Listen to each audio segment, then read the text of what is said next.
আর কিছুদিন পর রাজ্যে দ্বিতীয় দফার বিধানসভার ভোট। তার আগে নির্বাচন কমিশনের বিরুদ্ধে পক্ষপাতমূলক আচরণের অভিযোগ। সোমবার ডায়মন্ড হারবারের একটি হোটেলে ডায়মন্ড হারবার বিধানসভা এবং মগরাহাট পশ্চিম বিধানসভার বিজেপি প্রার্থীদের সঙ্গে মিটিং করেছেন পুলিশ অবজারভার পুরুষোত্তম দাস। সেই ভিডিও ইতিমধ্যেই সামনে এনেছে তৃণমূল। বুধবার এই বিষয়ে তৃণমূলের তরফ থেকে সাংবাদিক সম্মেলন করেছেন কুণাল ঘোষ। এবার মগরাহাট পশ্চিম বিধানসভার তৃণমূল প্রার্থী শামীম আহমেদ সাংবাদিক সম্মেলন করেন। বুধবার সাংবাদিক বৈঠকে ডায়মন্ড হারবারের সাগরিকা হোটেলের ভিডিও প্রকাশ করে শামীমের দাবি, বিজেপি প্রার্থীদের সঙ্গে এই গোপন বৈঠক নির্বাচনী বিধি লঙ্ঘন করেছে। নিশ্চিতভাবে এই অবজারভার কোনো একটি রাজনৈতিক দলের সমর্থন করছেন, তাই তাদের প্রার্থী এজেন্টদের সাথে মিটিং করছেন। নির্বাচন কমিশনের ওপর নিরপেক্ষতা নিয়ে প্রশ্ন তোলেন তিনি। তো একজন পুলিশ অবজারভার যিনি এইবারের ইলেকশনের দায়িত্বে আছেন এবং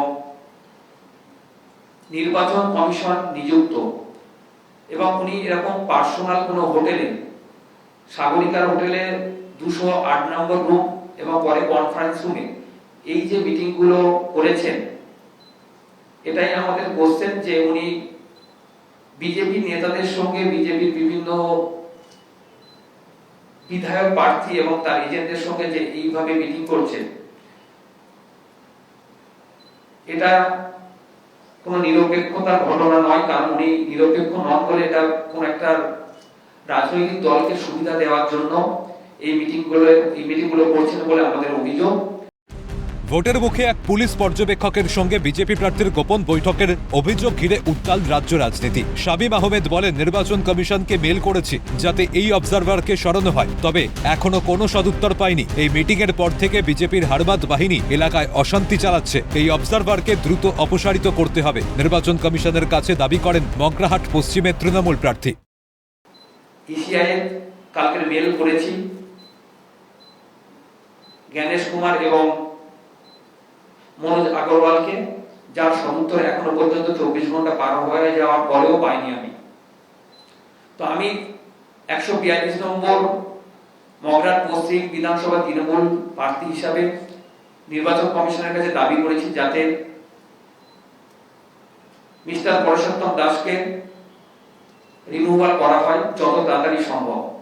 কারণ উনি এই মিটিংগুলোর পরে বিভিন্ন জায়গায় আমাদের ডায়মন্ড হারবার বিধানসভা এবং মগরাহাট পশ্চিম বিধানসভা এলাকায় বিজেপির যারা হারমাদ বাহিনী আছে, সেই বাহিনীগুলো বিভিন্ন জায়গায় গিয়ে আমাদের তৃণমূল কর্মীদের থ্রেট দিচ্ছে, প্রাণনাশের হুমকি দিচ্ছে এবং বিভিন্ন জায়গায় আমাদের ফ্লেক্স পোস্টার ছিঁড়ছে, এবং সেগুলোতে আমরা অলরেডি কমপ্লেন করেছি, যার কোনো এখনো পর্যন্ত কোনো কমপ্লেনের কোনো রকম অ্যাকশন নেওয়া হয়নি। প্রার্থী হিসাবে আমি নির্বাচন কমিশনের কাছে দাবি করছি যাতে যত তাড়াতাড়ি সম্ভব ওনাকে রিমুভ করা হয় এবং একজন যিনি কোনো পক্ষ নেবে না, নিরপেক্ষভাবে কাজ করবে এরকম কোনো অবজারভারকে নিয়োগ করা হোক। যদি মিটিং করার দরকার হতো, সেটা তো আপনারা জানেন যে নির্বাচন কমিশন, এখন নির্বাচন চলছে যেহেতু পুরোটাই নির্বাচন কমিশনের হাতে, যদি নির্বাচন আমাদের পুলিশ অবজারভার কোনো মিটিং করার প্রয়োজন হয়, সেটা তাহলে সব দলের যারা প্রতিনিধি আছে তাদেরকে নিয়ে আরো রুমে বা যে কোনো সরকারি প্রতিষ্ঠানে বা যে কোনো জায়গায় ডেজিগনেটেড যেগুলো জায়গা আছে সেখানেই মিটিং করার কথা। সেগুলো না করে প্রাইভেট ভাবে এরকম শুধু বিজেপির যারা ক্যান্ডিডেট হয়েছে, নির্বাচন কমিশনার, নির্বাচন এজেন্ট হয়েছে, তাদের নিয়ে আলাদাভাবে মিটিং করার উদ্দেশ্য নাকি? চন্দ্রিমা ভট্টাচার্য বলেন, বাংলার আকাশে বাতাসে যুদ্ধ, নির্বাচন কমিশন এই যুদ্ধ লাগাচ্ছে আর অবজারভারদের দলদাস বানিয়ে রেখেছেন। বাংলার আকাশে যুদ্ধ এবং এই ভীষণ একটা যুদ্ধ ভাব সেটা কিন্তু তৈরি করে ফেলেছে। আর সেখানে দাঁড়িয়ে সবচেয়ে বড় কাজটা কি করছে, একদিকে নির্বাচন কমিশন তার নিরপেক্ষতা ভুলে গিয়ে যে অবজারভারদের ব্যবহার করার চেষ্টা, দলদাস বানিয়ে তাদের কাজ করার রাস্তা প্রশস্ত করছে। এটা হচ্ছেটা কে এখানে? বিজেপির তরফ থেকে বলা হচ্ছে, বিধানসভার প্রার্থীদের সঙ্গে অবজারভার বৈঠক করতেই পারেন। তাহলে তৃণমূল প্রার্থী হিসাবে এই বিষয়ে কেন অবগত হলেন না শামীম আহমেদ?